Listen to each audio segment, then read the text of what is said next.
Good afternoon, everybody. Thanks for joining the talk. So today I'm going to talk about how we can use femtosecond laser pulses to modify optically graphene, in particular keeping in mind potential applications. So graphene is nowadays already fairly well-known material. It's the thinnest material you can have. So it's one atom thick layer of carbon. And a lot of work that is being done with graphene is actually performed for multi-layers or even thin films of graphene or graphene-like materials, graphene oxide. But what I'm going to talk about today focuses on working with the monolayer, single-layer graphene. So there has been a tremendous research effort on graphene for about 2 decades, and there continues to be a lot of interest in graphene research. This is a slide from a bit already old paper, but it's still relevant. So majority of graphene research nowadays is focusing on development of applications. And there is a lot of potential in many fields, in many applications. And here, for example, there is chemical sensors. It's very prominent for graphene. Flexible, transparent electronics, because graphene is transparent. It conducts electricity. Conductive inks is very promising. Solar cells or batteries, composite materials, also other type of electronic applications. And there are already some applications on the market, but more are being developed all the time. And I believe that in future we will have many more applications coming with graphene or other 2D materials embedded in them, because they can bring new properties or enhance properties of the devices and materials and so on. An example of a very rapid development in the field is given here. So this is a page from a company called In-Brain Neuroelectronics, and they have developed a brain implant which is based on graphene field effect transistor devices, which are very good for measuring brain signals. So this device is a bidirectional brain-computer interface, and the company has, I think is going towards human trials. So this shows that there can be very rapid development in some certain areas, and especially the neuroelectronics and bioelectronics is an area where the graphene can really make a big breakthroughs. And this is also an area where towards which we are also working at the moment. Now, there is a challenge with graphene, because in many applications it's not sufficient to use just bare graphene as it is, but it would be useful to modify its properties, electronic, optical, mechanical, chemical properties. And there are methods to do that, but it seems that there is actually quite surprisingly versatile toolbox of optical methods which you can use to modify graphene. And this slide shows some examples of that. So, for example, starting from the left upper corner shows types of lasers that you can use to laser process graphene. Mostly people use pulsed lasers from femtosecond all the way to microsecond, but also with continuous wave lasers you can perform processing of graphene. You can use many wavelengths because graphene absorbs any wavelength, so it's possible to use different kind of laser sources. And there are various mechanisms and processes that can be induced by lasers. Reduction means that you start from graphene oxide and reduce it with the laser to so-called reduced graphene oxide, which resembles more pristine graphene. Ablation is well known, so you cut basically graphene, and you can make some local deformation by shocking. And inducing graphene is also interesting method. There you can induce growth of graphene by using lasers. And because all of them use tightly focused laser spots, you can do patterning or arbitrary patterning, which is very useful for circuit drawing. You can induce some kind of structuring, even doping and thinning, where you start from a multi-layer graphene and thin it by layer by using a laser. And because of a patterning capability, you can make all kinds of circuits and patterns which are useful for device fabrication. And people have been developing, for example, various sensors, strain sensor, gas sensor, biosensor, pressure sensors, supercapacitors, photodetectors, solar cells, all kinds of applications where it is useful to modify the properties and to pattern and, for example, circuits on graphene.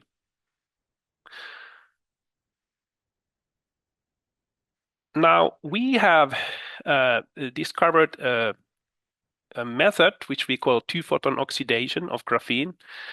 And there you use a short femtosecond pulse in ambient atmosphere to irradiate graphene, and it induces a photochemical reaction with the oxygen and water in ambient and induces chemical functionalization of graphene with the oxygen-containing groups. And again, because it's done with a tightly focused laser, we can pattern. And the trick in this method is to use intensity just below the ablation threshold, which is typically 10 to 11, 10 to 12 watts per square centimeter. And then you can perform this kind of oxidation. And we studied the rate of the oxidation process as a function of laser power and discovered that it follows the square dependence on the power, and that's why we interpreted it as a two-photon oxidation. Now, characterizing the samples is somewhat challenging because we are working with the monolayer of material and chemical functionalization of it. And a particularly useful tool with the graphene and other nanocarbon materials is a Raman spectroscopy.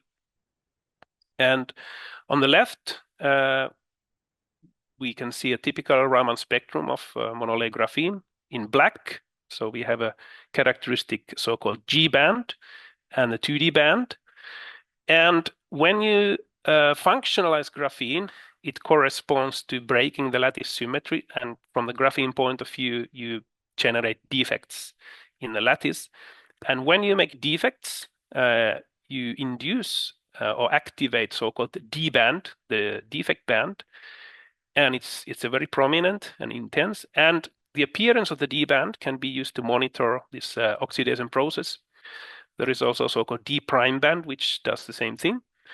And this spectroscopy is well known. So from this information, you can analyze, for example, the nature of the defects, whether they are point-like defects or line-like defects or more disordered. And also the defect density can be analyzed from this kind of Raman spectrum. So this is our routine tool to analyze what is happening in the sample.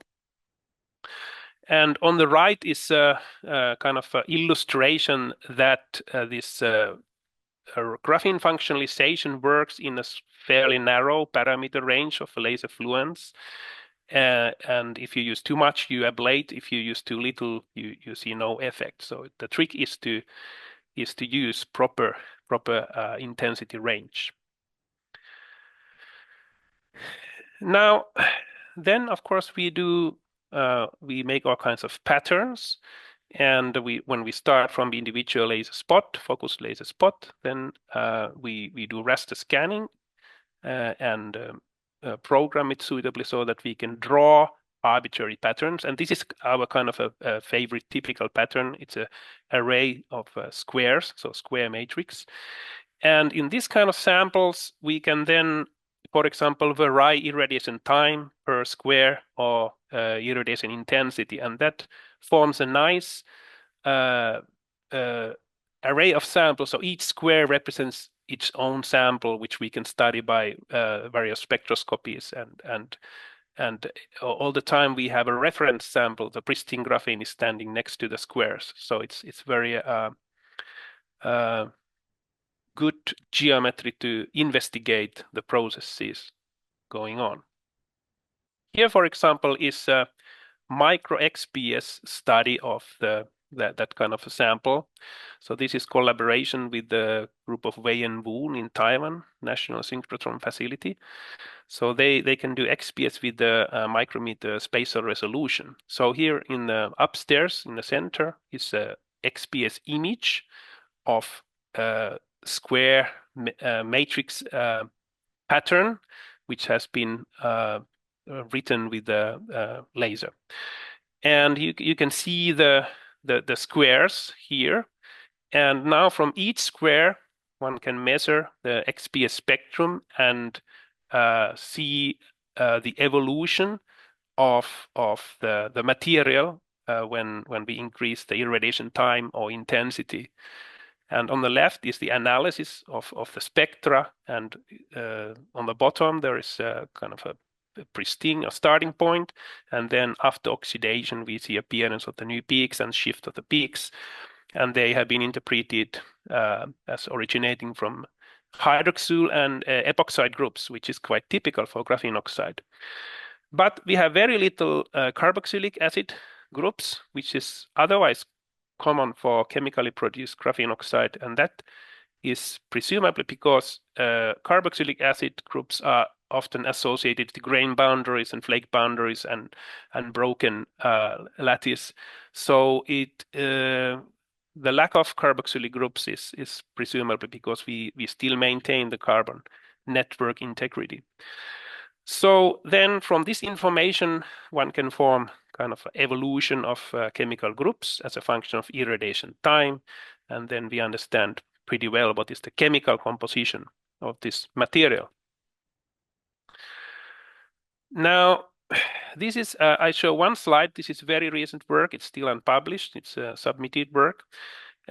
So we have, so far until now, we have been using far field light, which means that the spatial resolution of the technique has been to about 300 nanometers. But very recently, we have been able to couple the writing laser, femtosecond laser, with the near field techniques. And we have been able to make sub-diffraction limited features, as illustrated here down on the left and on the right is AFM image, illustrating that features with much below 100 nanometers can be made. And also the repeatability is pretty good on the right. And the center figure downstairs is a scattering near field optical image, which also shows the optical image of the features that have been made. So now we are entering also nanoscale fabrication, also in terms of spatial lateral resolution. And it will be very interesting to see how much we can do with these techniques. Okay, but in general, so what does this two-photon oxidation do to the properties of graphene? First of all, it changes electronic properties, and it leads to p-doping because we introduce oxygen groups which withdraw electron density from graphene, so it leads to p-doping, and that is also something we can measure with electronic measurements. And of course, if we oxidize very heavily, graphene oxide is an insulator, so we go from semi-metal to insulator, and sometimes we can also see the opening of the band gap and the kind of a semiconductor properties in between. So in principle, it's possible to make many kinds of electronic properties changes with this method. Optical properties change at the same time, both linear and nonlinear. And as an illustration of a nonlinear optical properties change, I have on the right put a four-way mixing image. Maybe you can recognize it's a torch. It's a symbol of our university. And this is how we actually discovered this this two-photon oxidation, that we were investigating graphene with the four-way mixing techniques, and we noticed that we are affecting the sample. And here the features, they are oxidized graphene, and this was just a very nice and strong contrast that you can reach in four-way mixing techniques. So it's kind of a good optical method to visualize this oxidation. Of course, we change chemical properties. We go from hydrophobic graphene to hydrophilic graphene oxide. Graphene is also quite non-reactive, but graphene oxide is more reactive, so we can induce chemical reactivity. And also we introduce hydrogen bonding groups and proteolytic groups. Plus, graphene oxide is biocompatible, so it's important for bio applications. Okay, so what can we do with this technique with respect to applications? So let's talk about sensors first. So graphene is a great material for sensors because it's all surface. There is no bulk. So it's a benefit, but sometimes it's also a disadvantage because it's sensitive to anything. So basically your substrate, your environment, liquid, impurities, gas, anything. So it's a great material for sensors. Now we started with the idea that graphene pH sensor, perhaps we could enhance its performance by doing this oxidation, laser oxidation, because graphene itself has no proteolytic groups and it should not really be very sensitive to pH changes, but of course the hydroxyl groups and epoxide groups should. So we prepared this pH sensor. We are not the first ones to do pH sensor from graphene. It's quite common, but anyway, so this is the design. So it's a field effect transistor device. We have silicon chip with a silicon oxide layer. Then we have metal electrodes and the graphene on top. And then everything is covered with the polymer coating, PMMA, except the small opening, which exposes the device to solution. And then we have a gate electrode in solution. So this is a solution gated device, and the device image of the device is on the right. So we have the metal electrodes, and you can maybe see in dark the graphene channel there, and then this purple area is the opening in the PMMA layer. So this is where the graphene is exposed to the liquid. We also made this into a small innovation. So we make the chip compatible with HDMI connector, so we can easily connect these to the normal HDMI cable and perform the experiments and do the measurements by using this HDMI cable. Upstairs left is a typical measurement result. So this here we sweep the gate voltage and measure the current. And this is a typical curve that you get from a graphene, and there is this current minimum current point, which is called the Dirac point. And for pristine graphene, it should be at the 0 volts, but graphene is always usually doped due to interaction, so it shifts.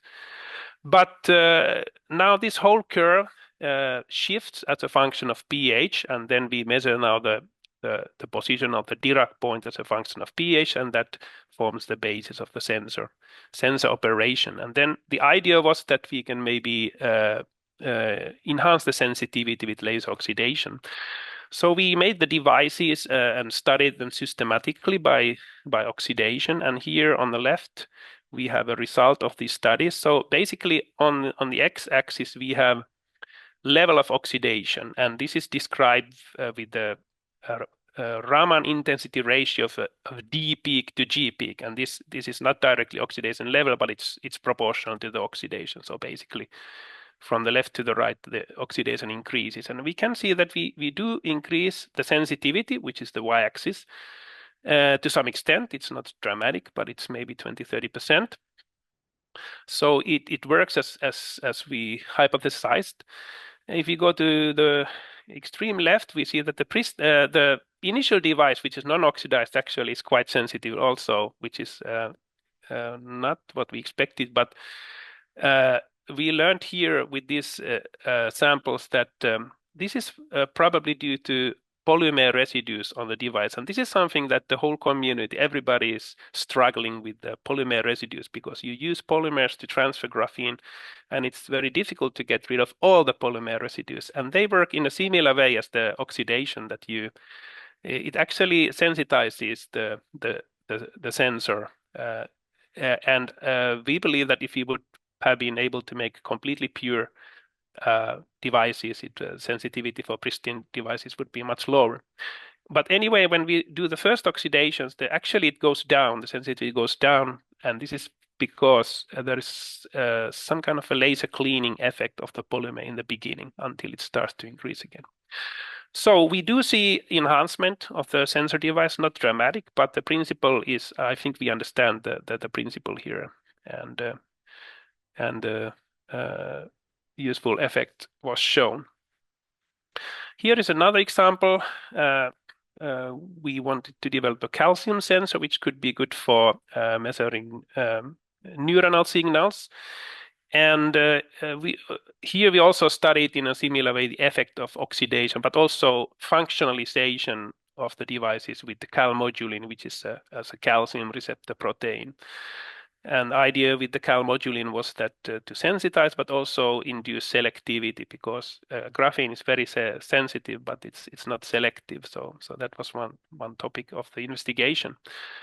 On the left curve, we have basically a calcium concentration and then the response of the device. And we can see that response starts from basically nanomolar to micromolar range. So that is a sensitivity, and limit of detection was determined in this range, depending a little bit on functionalization treatment history of the sensor. But it was not very different between different variants.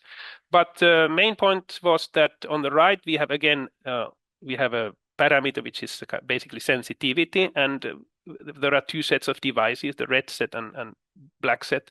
And we do see that upon oxidation, we again increase the sensitivity, not dramatically again, but to some extent. And we also observed that the oxidized devices were more stable, so stability improves also here. So we did all kinds of treatments with the devices, and they were overall quite stable. So one could do all kinds of cycle the measurements back and forth, and even do functionalization of the same devices. We did not really see systematic improvement in limit of detection, so overall performance was not so great here. But again, we were able to see some positive effects of oxidation. One more example. This is from another group, Ivan Bobrinetsky group. They investigated photodetector, graphene-based photodetector sensitivity, and the design is very similar. So there is a source and drain, and the graphene, and when the photon hits graphene, it makes electron-hole pair, and then that produces a measurable photocurrent. And what they did was to make an oxidized line in the device and see the effect. And left down, there is a photocurrent map, which shows where the photocurrent comes and what is the magnitude. And you can see this red area is the oxidized area. So you can see that you get much more photocurrent in the area of oxidized line, and they interpret this as originating from the formation of a junction, because it changed by oxidation. You change the doping, and then you have a different doping level in the oxidized area and non-oxidized area, and that junction helps to separate the electrons and holes. So that was the interpretation of this enhancement of photodetector sensitivity. So these examples show that you can enhance different kind of sensors in several ways by using this two-photon oxidation. And next, I will show examples of a slightly different application, which is selective functionalization.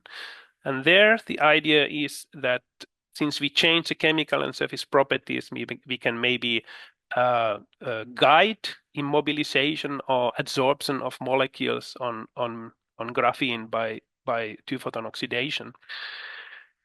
And here is a experiment. In the center upstairs, there are optical images of the sample. Again, we have silicon chip.